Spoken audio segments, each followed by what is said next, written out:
এবছর বাংলাদেশে ফিতরার হার জনপ্রতি সর্বনিম্ন ১১০ টাকা এবং সর্বোচ্চ ২,৮০৫ টাকা নির্ধারণ করা হয়েছে।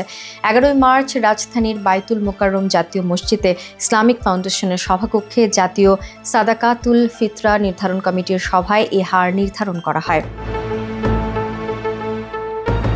ইসলামী শরিয়া মতে আটা, যব, কিশমিশ, খেজুর ও পনির ইত্যাদি পণ্যগুলোর যে কোনো একটি দিয়ে ফিতরা দেয়া যায়।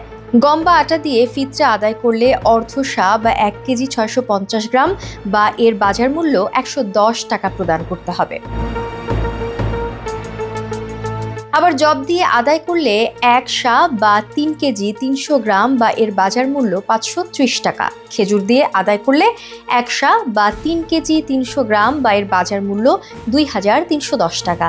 কিশমিশ দিয়ে আদায় করলে ১ সা বা ৩ কেজি ৩০০ গ্রাম বা এর বাজার মূল্য ১,৯৮০ টাকা ও পনির দিয়ে আদায় করলে ১ সা বা ৩ কেজি ৩০০ গ্রাম বা এর বাজার মূল্য ২,৮০৫ টাকা ফিতরা দিতে হবে।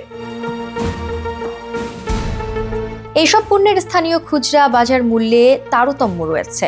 সে অনুযায়ী স্থানীয় মূল্যে পরিশোধ করলেও সাদাকাতুল ফিতর আদায় হবে। মুসলিমদের অন্যতম বৃহৎ ধর্মীয় উৎসব ঈদ উল ফিতরের অন্যতম গুরুত্বপূর্ণ বিষয় হচ্ছে সাদাকাতুল ফিতর, যার অর্থ হচ্ছে ঈদ উল ফিতরের সদকা।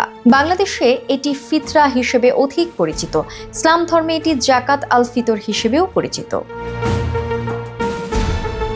ইসলাম ধর্মের নবী এই ফিতরা নারী, পুরুষ এবং ছোট বড় সবার জন্য নির্বিশেষে বাধ্যতামূলক করেছেন। ইসলামী চিন্তাবিদরা বলছেন, রোজা পালনের সময় কোনো ত্রুটি বিচ্যুতি ঘটে থাকলে তা সংশোধন এবং সমাজের দরিদ্র মানুষ যাতে ভালোভাবে উৎসবে অংশ নিতে পারে সেজন্য এই ফিতরার বিধান রাখা হয়েছে। ফিতরা দিতে হয় ঈদ উল ফিতর নামাজের আগে। ঈদের নামাজের পরে ফিতরা দিলে সেটি সদকা হিসেবে বিবেচনা করা হয় ইসলামে। সেক্ষেত্রে সওয়াব কম পাওয়া যায় বলে ইসলামের বিধান রয়েছে। আর্থিকভাবে সামর্থ্যবান প্রত্যেক মুসলিমের জন্য ফিতরার বাধ্যবাধকতা রাখা হয়েছে ইসলাম ধর্মে।